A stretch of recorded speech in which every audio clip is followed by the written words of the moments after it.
పరిశుద్ధ గ్రంథమైన బైబిల్లో లూకా సువార్త 19వ అధ్యాయం 10వ వచనంలో ఈ విధంగా వ్రాయబడి ఉన్నదండి. నశించిన దానిని వెదకి రక్షించుటకు మనుష్య కుమారుడు ఈ లోకమునకు వచ్చెను అనే మాట వ్రాయబడి ఉన్నదండి.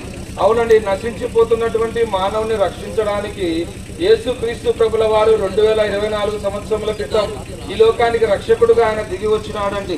లోకంలో జన్మించిన ప్రతి మానవుడు కూడా పాపి అని పరిశుద్ధ గ్రంథమైన బైబిల్ తెలియజేస్తా ఉంది. ఏ భేదం లేదు, అందరు కూడా పాపం చేసి దేవుడు అనుగ్రహించి మహిమను పొందలేకపోతున్నారని పరిశుద్ధ గ్రంథమైన బైబిల్లో స్పష్టంగా రాయబడి ఉన్నదండి.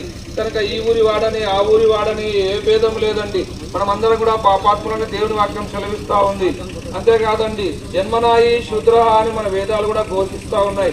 అనగా మానవుడు జన్మంతోనే పాపి. ఈ జన్మకర్మ పాపాలను బట్టి మనము పరలోకం చేరలేమండి, మనం స్వర్గరాజ్యం చేరలేం, మనం దేవునితో ఉండలేం. అయితే సృష్టికర్త అయినటువంటి దేవుడు మనల్ని పాపం నుంచి విడిపించాలని, మన జీవితంలో రక్షణ ఇవ్వాలని, మనకు పాపక్షమాపణ ఇవ్వాలని, మనకు పరలోక రాజ్యం చేర్చాలని 2024 సంవత్సరముల క్రితం ప్రపంచానికి మధ్యస్థానమైన యెరూషలేం పట్టణంలో బెత్లెహేం అనే చిన్న నగరంలో యేసుక్రీస్తు ప్రభుగా ఆయన అవతరించినాడు. ఈ భూమి మీద యేసు ప్రభుల వారు 33.5 సంవత్సరములు పవిత్రంగా జీవించినాడు, పాపము లేకుండా జీవించినాడు. అంతేకాదండి, యేసు ప్రభు ఈ లోకంలో ఎన్నో గొప్ప ఆశ్చర్య కార్యాలు, అద్భుత కార్యాలు చేసినాడు. మానవులందరి పాపముల కొరకు యేసు ప్రభు సిలువనెక్కినాడు. అమ్మాయ, మనము తలతో చేసిన పాపముల కొరకు యేసు ప్రభు తలకు ముళ్ళ కిరీటం పెట్టబడింది. మనము చేతులతో చేసిన పాపముల కొరకు యేసు ప్రభుల వారి చేతులలో మేకులు, కాళ్ళలో శీలలు, మనందరి శిక్ష యేసు ప్రభు సిలువలో భరించినాడండి.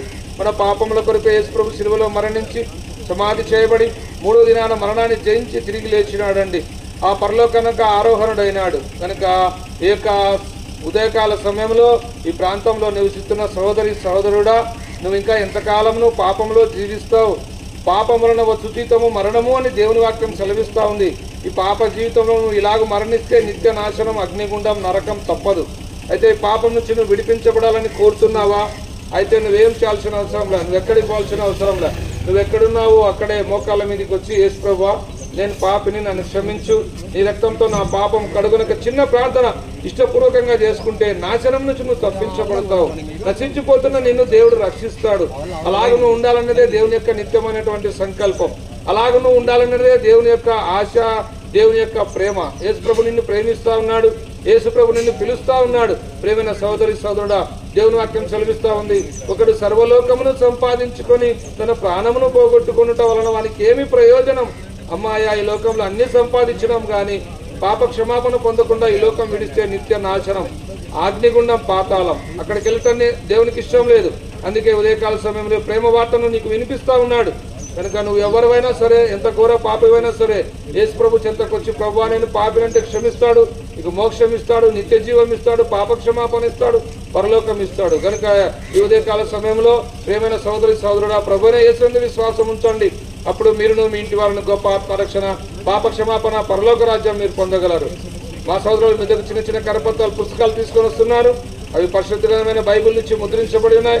వాటిని తీసుకురండి, చదవండి, సత్యాన్ని గ్రహించండి. మీ అందరి కోసం మేము ఇప్పుడు ప్రార్థన చేస్తాం.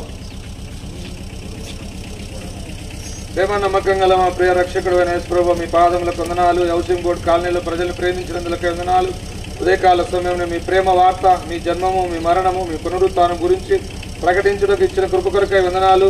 అనేకులు విన్నవారిలో మీ కార్యం చేయండి. మీ చిత్తంలో మీ ఏర్పాట్లో ఉన్న వారిని రక్షించుకోనండి. ప్రభావ ముందుకెళ్తున్నాం. మీ ఆత్మాభిషేకం అనుగ్రహించి నడిపించి మీరే మహిమ పొందమని యేసు ప్రభు నామమున ప్రార్థిస్తున్నాం మా తండ్రి, ఆమేన్.